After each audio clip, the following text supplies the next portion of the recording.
კიდევ ერთი ამბავი, რომელიც დღეს ცოტა ხნის წინ მოხდა ქუთაისში, სკანდალურად ჩაიშალა საქართველოს ეროვნული ჩემპიონატის მატჩი ადგილობრივ ტორპედოსა და თბილისის დინამოს შორის.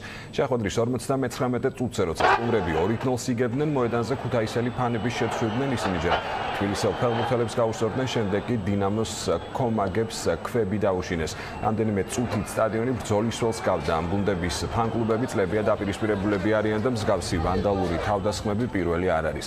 ცნობილია, რომ თბილისელმა მაგებმა ქუთაისელები პირველი წრის მატჩის დროს ცემეს დინამოს ფეხბურთელთა ცნობით მსუბუქად დაშავდა თბილისელთა ესპანელი ლეგიონერი ჩისკო და სტუმართა გუნდის რამდენიმე კომაგი. დინამოს ავტობუსმა ქუთაისი მხოლოდ პოლიციის დახმარებით დატოვა. შინაგან საქმეთა სამინისტროს განცხადებით დაკავებულია ინციდენტში მონაწილე 10-მდე პირი. ქუთაისის სტადიონს გრძელვადიანი დისკვალიფიკაცია ელის, ტორპედოს კი ტექნიკური დამარცხება ჩაეთვლება.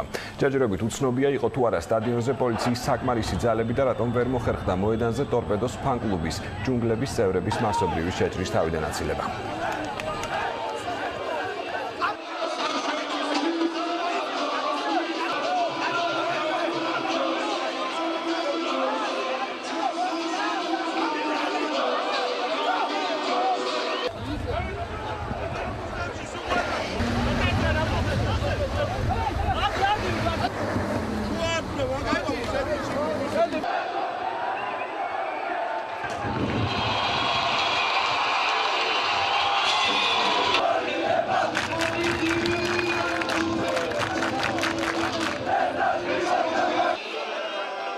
მოთხოვეთ პასუხი ამ გიჟ ბალერშიკებს, რომ ასე არ შეიძლება ჩვენ თამაშოთ. ჩვენ ხომ ვითამაშოთ მომავალში. ჩემი ბიჭები ვერ გავლენ სათამაშოდ. ო, ეგ გასაგები მაშინ არა უშავს. ამისთვის, მაგრამ ეგეთი მომენტები ყოველთვის ხდება და.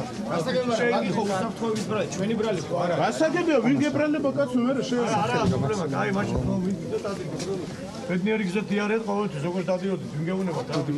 ეს შეუძლებელია. ჩვენ ასე ვერ ვითამაშებთ მომავალში. აქ ნეიტრალური მოედანი იქნება, სადაც იქნება თამაში. ეს არის ჩვენი პასუხი. არ შეიძლება ასეთ ვითარებაში ფეხბურთის თამაში. ქართულ ფეხბურთს თუ ატარებ, დაცვა უნდა ქართულ ფეხბურთს. ამაზე მეტი სანქცია რა უნდა ქართულ ფეხბურთს მეტი.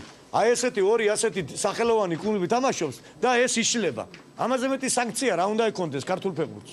აჰა, სანქცია აგერაა სახეზე. მე არ მგონია რომ ესენი ბალეშიკები იყვნენ, არ იყვნენ, ალბათ 2-3 ადამიანი იქნებოდა ამის მოთავე, რომელიც გასარკვევი არის, ვისაც სავარაუდოდ არ უნდა რომ ქუთაისში იყოს ფეხბურთი და ვერ მიაღწევენ ამას. ქონდა საუბარი ფეხბურთის ფედერაციის ხელმძღვანელობასთან და მე ვფიქრობ აუცილებელია რომ მოხდეს ამ ფაქტების შეფასება, იმიტომ რომ წარმოუდგენელია ის რომ გაგრძელდეს მომავალში და ჩვენი მხრიდან რეაგირება იქნება ძალიან მკაცრი.